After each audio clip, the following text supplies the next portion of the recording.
folks, welcome back. Glad we could all make it in out of the heat because it's a real feel of 107 outside here in south central Pennsylvania. It's nuts, but I don't mind it. I don't have to shovel heat or scrape heat off my windshield, but it gives me also a great excuse to do some work on the layout, come down here and cool off in a nice basement. So you see this little mountain side right here. I'm gonna get doing some scenery on this. I'd like to get it down into about this area here, at least completed. Could be mostly pine forest for the most part. So let's just show you how I'm going to do that. We're going to have to visit my kitchen. Then we're going to have to visit my dining room. And then we're going to have to come back down here and I'll show you why, because there's some stuff I need to do and it requires those two rooms upstairs. So let me take this down quick and show you what I already did on the back side here to get it started. And I'll be back in a flash. So you may have remembered this scene from a couple of videos back, a few weeks ago, a month ago, something like that. This is the transition area that goes from there out of Warren Valley and through the doorway and over to there to the harbor town. So we got two tracks going in here through this tunnel. We got a little mountain we got to get done. This is what I've done just so far. It was put in these pine trees, a couple different varieties, and some shrubs and some grasses and stuff. And that's really about it. So, I think I also did this part right in here, added some more of the same. So that's where I'm at. I want to get the whole way to the top and down the other side for this video. So, like I said, got to go to the kitchen first. I'll meet you upstairs. Anyway, I think I got this centered so that I don't block it too much. I need leaves. I need scale leaves. There's nothing that represents HO scale leaves more than real leaves that are HO scale. Supposedly HO. They can be N scale too if you'd like them to be. Alright, what I gotta do, these leaves, just break them up. Actually, a couple years ago, they've been hanging in my garage for about 2 years, completely dried. There's guaranteed no bugs, no spiders, no critters, none of that stuff in them. And I even checked just to make sure a mouse didn't decide to make a nest in them, but it was hanging up, so there's no way a mouse could really get into it anyhow. So, bring this down. First thing I'm going to do is pulverize them in my blender, which is also known as a frozen pina colada maker, or a smoothie maker, or a puree maker. But today it's going to be model railroad scenery maker. And remember, if you want to do this at home and you have a significant other that may not be thrilled to walk in the door and see you grinding up leaves in her blender, you might want to ask first. I checked with my cat. He's down there. He said he didn't care. So what I'm going to do is take a handful of these, kind of scrunch them up, toss them in there. Stems, ribs, leafy parts, everything, every single thing. Now, you may think I just need to blend these and then be done, and that's good enough, but not really. This blender doesn't work as well for this particular project as you may think. A food processor would be nicer, but I don't have one of those. So this is what I got, and this is what I got to use. Let me get it blended up.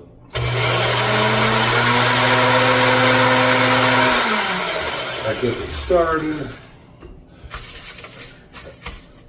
Got an old chopstick or something. Get them down there. I gotta beat them up. Takes a minute to get this part.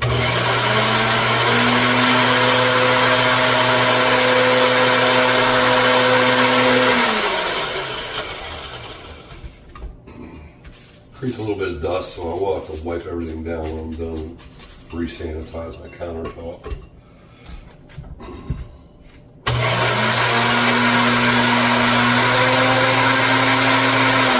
Alright, that's pretty good.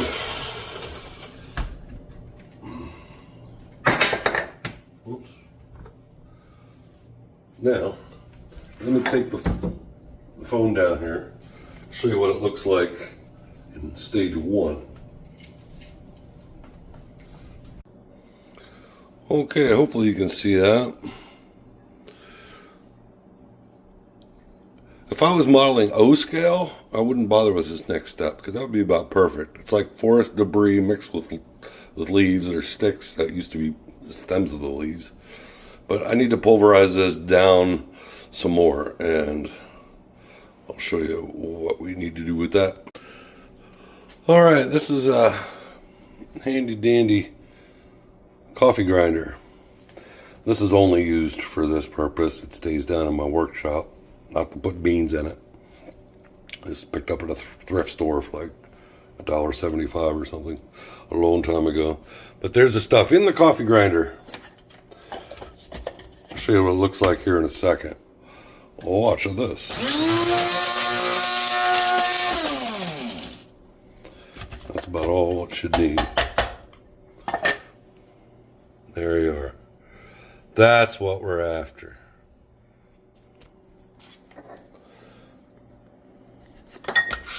Maybe you can see it a little bit better. All right, now I need to get busy and do like all those, so I'll be back. Okay, now we are in my dining room. We're going to deal with some super trees for deciduous. I don't need a whole heap of them this time like I did in Warren Valley down there where it's all rural and mountains and woods, forests. So, but I do need some. And I don't have any, so I got to make them. And I just got meow hat. Evidently somebody thinks he needs paid attention to. Okay, no, get out of the box. All right, sorry about that. Fur-bearing old critters. Anyhow, I got everything I need to get things prepared except for 2 paper plates. Hang on.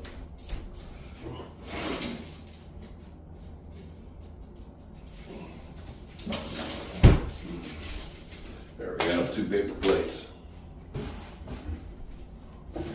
Okay, if you haven't used super trees before, we'll give you a mini tutorial on how I prep them. I'll also explain to you how they say they should be prepped. Here's the box. This is a small box. They do sell a bigger one, bigger containers, probably about 3 times this size. It looks smaller than that. And what you get in it is a whole bunch of that. All right, I'm throwing stuff now. Okay, now this is a type of sagebrush that's only lives in, I think, Northern Europe, Scandinavia, like Sweden, Finland, Norway maybe. Need to pull one of these out of here. Kind of looks like this. This one's almost perfect. Okay, so sagebrush that's grown in the United States is probably actually a better product, just because the trunks look a lot more realistic and the thicker branches look more realistic. Problem is we don't grow them out here on the East Coast, so I got no way to get them unless I drive to California, and that ain't happening. So I'm dealing with these. Okay. First thing we gotta do, you probably can't see it from this vantage point, but there's little tiny leaves inside of these that need picked out and discarded. This particular one doesn't have too many. Okay, just pick them out of there. This is my trash plate, things that go in the garbage. Anything loose that falls off is for this plate, such as this, which can be turned into a little mini tree or a big bush in HO scale. Well, as I look through this, there's only like maybe 3 or 4 leaves in it. You know, looking around, all upside down, different directions. Pick them out of there, throw them away. Okay. Now to preserve them, they send you instructions on how to do it their way. So I'll go over their way with it. First thing you do is shape your tree, cut off any branches you don't really want on there. Then you soak it in a diluted mixture of matte medium. And when that matte medium dries, it'll preserve the tree. So, but I don't do that. What I do is once it's all ready to have leaves put on it, before the leaves go on, I spray it with a rattle can primer it's a camouflage color, it's like a brownish. I spray the whole entire thing with it. That'll preserve it just as well. It's a lot less messy. The other thing you do, some of the trunks on a lot of these are bent, and I'll find one and show you how I deal with that. Because with bent trunks, once it's soaked in the matte medium, they want you to hang them upside down off like a clothesline or something you string up and let it sit. With sometimes though you can put a weight on the bottom and the gravity will pull it down supposedly and straighten the trunk out. It works okay. Sometimes they have to hang there for days. The way I do it is lickety split, and I'll show you. All right, there's another one that came loose. A couple of these are loose. Let's get rid of that. Put them over there. All right, let me set this one down here let me find one that's a little bent in my box. Only reason I do this up here is because my workbench is it's kind of too small for this because I end up with stuff all over the place. All right, here's one that's nice and bent. This is a big one. They're all different sizes. You'll find smaller ones, some that are really deformed looking. So I'm just pulling off some of the bottom branches so we have a trunk. See how that's warpy? I'm gonna unwarp it. So let me show you how to do that.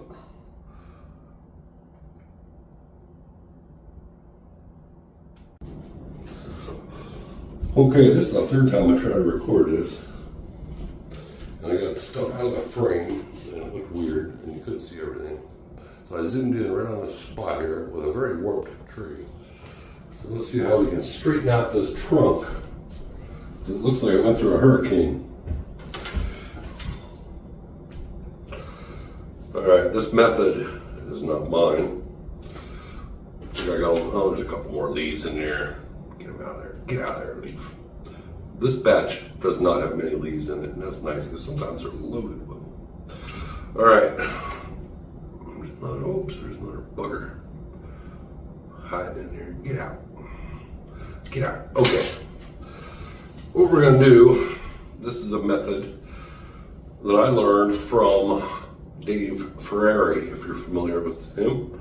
He used to write a lot of articles and featured a lot of times in Model Railroader magazine, maybe in some of the other publications like RMC too, I'm not sure. He's been around a long, long time. Anyway, I learned this off a video that he had posted on something on somebody's YouTube channel or something a long time ago.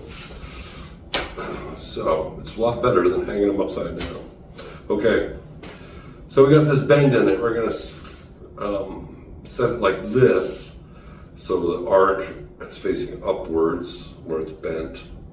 We're going to take the soldering iron and we're not going to set the tree on fire and we're not going to burn myself. But be careful if you do try this. You only need to apply the tip of the iron to the trunk. Well, I gotta clean this thing then after I'm done. You gotta apply it to the trunk just for a second or two and push with a little pressure and it'll straighten the trunk right out. Promise. Let's go like that. Get that part straight. Let's go down here. That. That. And it'll put little burr marks in it. That's okay. It's gonna get spray painted anyhow and you'll never notice.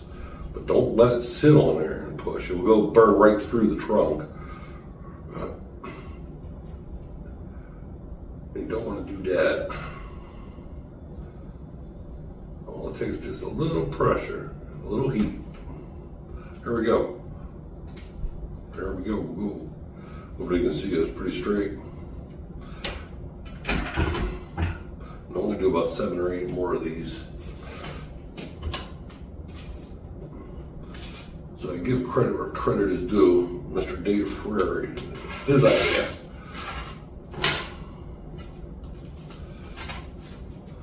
There we go, that's ready to be spray painted. Okay? Now if you have any questions on that, and you want a little more detailed explanation, ask in the comments, and I will answer you. Here's my makeshift spray booth for rattle can stuff. In my garage, my messy old garage. Don't worry, I got windows open, I got the doors open for ventilation, so. Here's all the trees. I got them all straightened up, ready to go. We're just going to give them a shot of a primer. What I have is 2. Sorry, I have is 2. This is one called, it's a matte coffee bean. It's like a dark brown. And then I have this camouflage. This is like a tannish. I'm going to use both of them. So I'm going to spray the tops darker and then go lighter as we get to the bottom because I don't want the trunks really dark brown. And I don't care about the top because they'll all be covered with leaves anyhow. But I want them nice and darkened. So we're going to do that and I'll show you what they look like after they're sprayed. And here's all the pieces and stuff, small branches that fell off the trees while they were being prepped. They all also get sprayed, the brown color. And then I have a whole pile of little bushes and little shrubs and little small trees. Now some of these trees are kind of tall. What you can do is you can break them in half or in thirds and make them smaller. Simple as that. Which is another nice, so instead of, it says you got 50 trees, you could have 150 real quick. About time we bang out the scenery on this mountaintop here. Initial ground cover, all good. A lot of grasses and weeds and leaves, old fallen leaves and so forth and so on. Sorry for the shadow. We're gonna get it. This is my makeshift scenery shop. So it looks like a disorganized disaster, but it's really not. So I'm going to go through with the other products I'm going to be using. I'm not sure if I'm going to, well, probably won't be using every single thing on this small mountaintop, but this gives me options, lots of variety, a lot of things I can use to build up layers in the scenery. So let me kind of go through this stuff. First of all, it's going to be mostly pine forested. Here's a bunch of pre-made pine trees. Different sizes. Tall ones and shorties. I think these are all pre-made. They're bought. They're from Even Model, I think is the name of it. Or Eve Model. There's some in there from Bush, B-U-S-C-H. Another one for pre-made conifers I like is Grand Central Gems. I don't have any of those right at the moment. They are really a very nice foreground tree. They're not cheap. So I'm not going to like populate a whole hillside with those kind of trees. Okay, here's the super trees for deciduous that we got all sprayed up and ready to put leaves on them. So they're all painted. There's some more over here. Got a plate here. These are all the pieces that fell off of them. Spray painted those as well. They can be used for small trees, bushes, etc. Like I said, upstairs. I have a little bin of sticks. A little kindling. Little bits and scraps that I picked up out of the yard and outside. It's all real. It's all very dried, preserved. Had it for years. No bugs in it. Promise. This is that pack of wild bushes. That's from Scenic Express. It's the brown color. They look almost black probably on my screen and in the video, but they're really not. They're really a dark brown. I'll show you what they look like once they're on the layout. So you just tear off a chunk or cut it out with a pair of scissors, spread it out how you like it, maybe cut off the bottom if it's really thick, and then use the bottom, invert it, and spread it out some. But I'll show you what they look like over here. Right there. They look really nice, I think. So, okay, what else we got? These are chips and flakes and pieces of busted up plaster castings for big rocks that I save, all that stuff. All I need to do is stain it and paint it if I want to use any shale type rocks anywhere. Of course, hairspray I use to affix all the leaves on trees and leaves on bushes and things like that. Unscented. You can use like a spray adhesive, like Elmer's makes one. Other people make a spray adhesive. I have done that. It works fine. It works great. It's a great hold and everything else, but it's also very messy. Gets everywhere, and the nozzles clog up, and it becomes annoying. It doesn't happen with super hold hairspray, which does fine. I have trees on my layout that are over 20, 25 years old with the leaves still on them, just sprayed with hairspray. There's some grass tufts I made out of static grass. I don't know, a few videos back, a ways. Got some pre-made little bushes. These are from, I don't know where these heck are from anymore. Timu, probably. These little packs of stuff are, whoa, I'm spelling it. I think they call them flowers. I think it's Woodland Scenics, but they're not really flowers. It's just real fine ground foam. You could use it for leaves and adding color to trees and stuff. All right, I have a bunch of different Woodland Scenics ground foams here. Fine and coarse and all that stuff. That's just on this table. I have a little spackling here, just in case there's a patch in the plaster that I just want to patch up or sculpt out a little bit more. I can with some patching plaster. Various tools and stuff I need. Awls are used for poking holes in the ground so I can plant trees and stuff. All right, let's go over to this little fun thing. This is that grass mat I got at Michael's. I still have to add some brownish color to it. It's too bright green. But you can cut out little pieces and use it here and there. It's like static grass. If you can get down there and see how it looks really nice. It was like $8 or something. That's 12 by 12. All right, what else we got? I got some regular clump foliage from Woodland Scenics. Tear off little pieces and make little bushes. Also has some polyfiber. They call it foliage. Some people will take this stuff, cut off a little square, stretch it out, spread it over an tree armature, and call it a day. Well, I'll show you. I'll get into what I do with that instead of that. Not really fond of that technique, but it's a quick way to do a whole bunch of scenery or a bunch of trees at once if you want. They just don't look super realistic. But. All right, what else we got up here? We got more rocks. More rocks. These brown paper bags. These are Scenic Express leaves, super leaves. This is like dead, falling off. Have some orange. Since I modeled the fall, there's a red.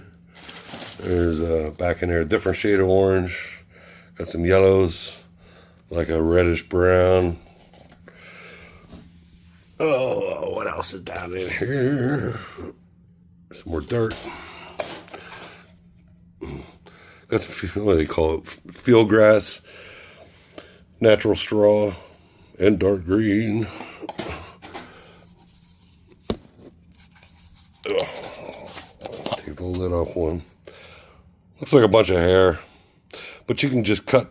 It's kind of like using 12mm static grass or something, and do the pinch and stab into glue method. Spread a little glue down, pinch some off, stab it down into the glue, and it'll stand up and look like a real tall grass. So that's not static grass, but it works similar. What else we got? We got more leaves over here, brown leaves from super trees. Got all kind of little bits and pieces of foams, different colors. Got some boards. Tile grout. This is good for sand. One thing with tile grout, if you're going to use a lot of it in an area, make sure you wear a mask with it, because the particulates in tile grout are not super good for you to be breathing in. So there's some more leaf foliage for trees, and a whole bunch of woodland scenic stuff, backup turf and stuff. These are the real leaves we did up in my kitchen, some of them. Got some more clump foliage of fallish colors. Won't be using these today, but these are kind of hedges. They look not bad if you trim most of the green off. Leave a little bit at the bottom, put some brown in it, paint a little brown on it. Plant them into your scenery like around a residential house or something. They look pretty good. I have a couple of them over on the Warren Valley part. Okay, so what do I got to do? As I stand up. What I got to do is get these trees all with leaves on them. And then I'll take some of that polyfiber. We're going to cut out some pieces, stretch it out, and add flowers and leaf colors to that, and make bushes out of them. So I'll show you what they look like and about kind of how you do it. All right, flocked a few trees, did them in an orange color.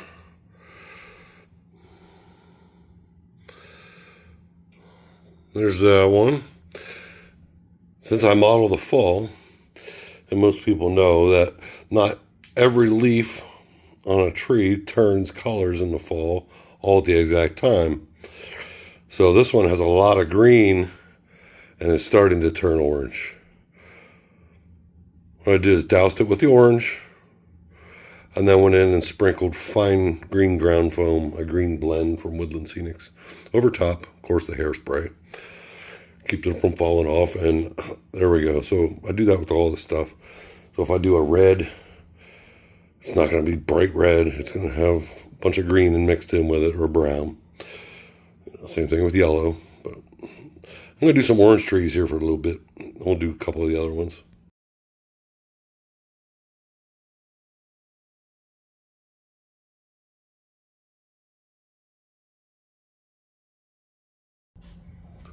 I'm getting a little bit done here. I'm going to try to keep the shadow off of it. It's just the nature of the room. So, I don't know, maybe 25% of the way there. Getting a mixture of trees in. One thing I like to do is, if you look down in between the big trees, you're going to see little ones growing, and little bushes and things like that. You know, I've seen a lot of layouts where it's just tree, call it a day. There's a lot more to woods and forests and mountains and things than just trees, even though they're predominantly the major thing. So, throw in a couple falling down branches and things like that. Throw in a dead tree. Let me kind of swivel around here. See, I still have to get things down into here. Build that up maybe a couple inches high of something, bushes and things, undergrowth. Let's get down, walk around the corner here. This has just started, so got a lot to add to this little area here. So, sorry, it kind of looks crooked. I hope I'm not making you seasick. Just the way I have to hold this phone and balance myself. And just like that, I'm down to 5 trees made. So, gotta sit down and make more. Hang on to your hats, and I'll be back. It's the next day. Let's see what we got accomplished so far.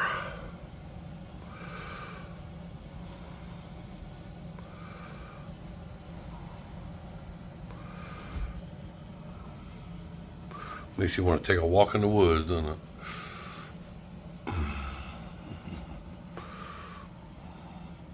So now if you can see underneath these foreground trees back in there, like there's empty spots that I'm going to fill in with some underbrush because it's just too bare looking. So the underbrush will come from this stuff, which I've created. These are just the pieces of super trees that fell apart or fell off, or I cut them off. So I have different shades of leaves and stuff. So that kind of stuff is going to be, get some glue back up in there, shove them in, let it dry. Now if we come around this way, I'll back up a little bit. So I want to get the rest of this done here and through here, fairly thick with trees, kind of like up top there. I'm going to avoid the temptation to do this or down here by the tracks, and instead angle my vegetation back this way so I can get that done and reach over there and stuff without putting trees and stuff in here and then knocking them over. So kind of work back to front when it comes to this area here. But for this video, we'll just be this mountainside. And I'll be back once I get more accomplished. It is time for my weekly soda break. Another Reading draft. Isn't that a cool locomotive on there? The Reading Railroad, maybe. This is birch beer, and it is fantastic.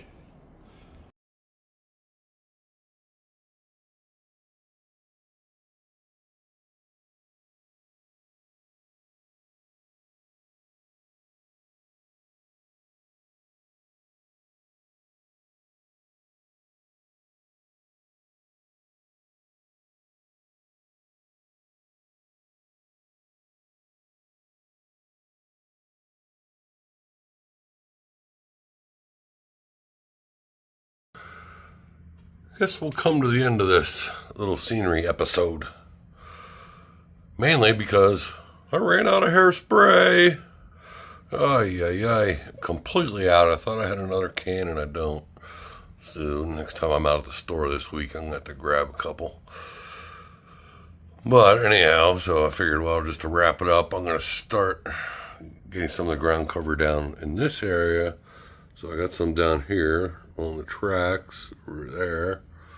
This top, this is where it's going to transition from mainly dirt to a lot more sandy stuff. So I hope I can do a good rendition of the transition from dirt to sand, because this will come down and be sand colored in here. Keep the dirt up around the edges. So there'll be a bunch more trees in here toward the top, and then it'll sparse out and become less frequent in the middle, and then down towards here there really won't be any trees other than little tiny small itty bitties. So that's the plan anyhow.